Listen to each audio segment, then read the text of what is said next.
This one time I was asked to talk to graduate students up at Ohio State. They were graduate students, and I advised them to learn something. They could do something well. See, they were PhD candidates. See? And I asked them, you know, well, what are you best in? Are you best in drawing or in painting or in sculpture? And none of them really raised their hand. I said, well, get in there, learn at least one of them well. Because there is an education, there's a level of education within the arts that will take you higher and higher, you know, as a creative mind, you know. And isn't it true about the masters of the past? You know, they weren't just, Michelangelo was not just a sculptor. He was a painter. You know, he wrote things. You know, he was a cultured individual.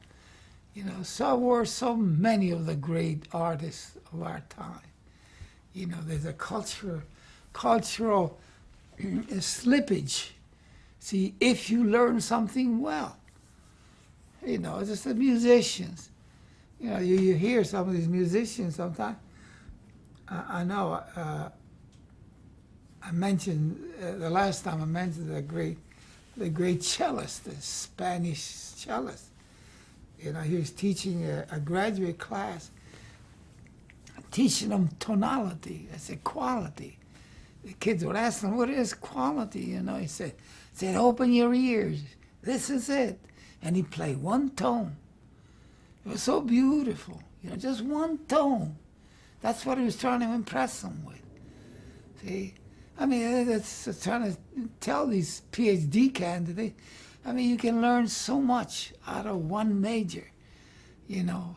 I mean, like if you're just a painter, you become a very, very good painter, and you will learn. You become a very, very, very good thinking, creative person. See, it has a tendency, it's another kind of, it's a creative education that infiltrates within you once you know how to do things well. But you got to know how to do things well. That's where the misunderstanding is. People don't recognize what well means. It means artistically beautiful, expressively beautiful. And it doesn't come easy, you know, and then everybody loves it. Who in the world likes something, I mean, to look at it's lousy.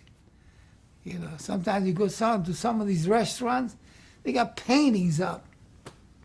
I always have to turn my back to them because they're so lousy, I can't appreciate my food, to tell you the truth.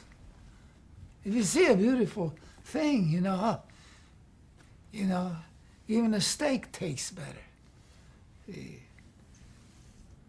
Now, wait a minute, Tom, where are we going now? We're talking about Let's see how the steak. Well, that's it, you know, and, you know, we have these kids, you know, the industrial designers, illustrators, they draw well, you know, they had to learn. But again, I think sometimes the schools make mistakes, you know, they had too many experiences of expression. Not enough for the processes, you know, to express an idea. You know, if they're doing a rainy scene, for example, a scene with lots of rain, with umbrellas, water and everything, they really don't know what to do unless they practice it. See, I mean, you just have to know water. One of the main things about water, reflections. No wetness, it's reflections.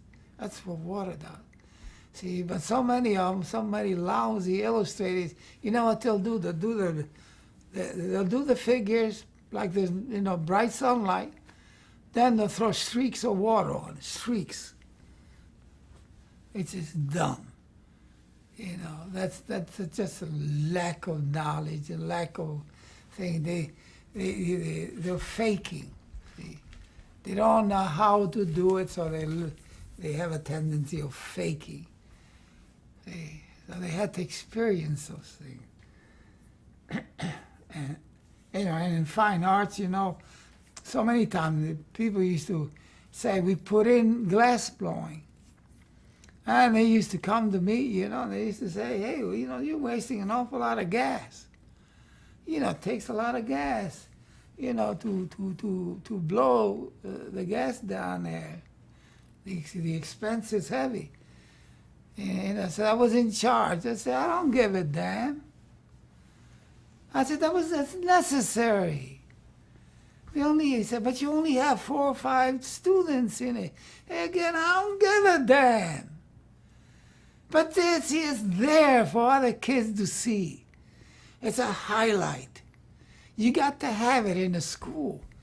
You don't hide it because you're afraid of paying a gas bill. You have to have it to educate. And sure enough, we've had some kids in there. One of them, his name is Anderson. I think he's world-renowned as a glass blower. Right down there with that expensive glass.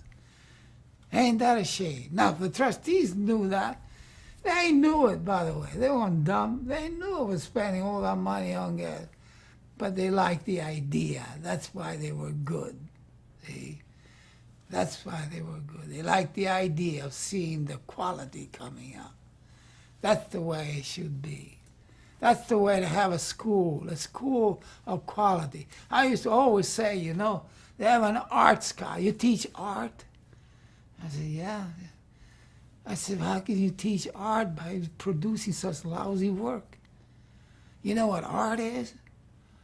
How can you say the word A-R-T, art, if it's not quality? Is something that is not qualitative art? Then they stop. I said, no, I guess not. It's got to be qualitative. You see, it's got to have the finesse, that elegance, qualitative elegance, the unusual. See, the unusual somehow penetrates within you. See, look at that. Look at the tonalities of color. Look at that in the values. You see, look at the overall expressive idea. See, you had to know, you had to have the knowledge thereof. See? And so it is, in a second year level, kids begin to get a taste, of what it will be the third year and the fourth year. See? And those that, so many of them start illustration, for example, and say, nah, I can't draw well enough. I think I'm going to advertising. I said, it's fine. I'm a little bit better in design. I said, that's fine. And Miss Kinney used to guide those kids herself. She was registrar. She was the vice president, you name it. And she would guide them. I said, yes, fine. You take advertising. You like design more. You draw sufficiently, but not quite well enough for illustration. That's real guidance, See?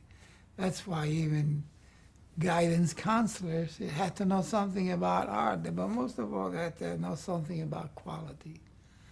Yeah.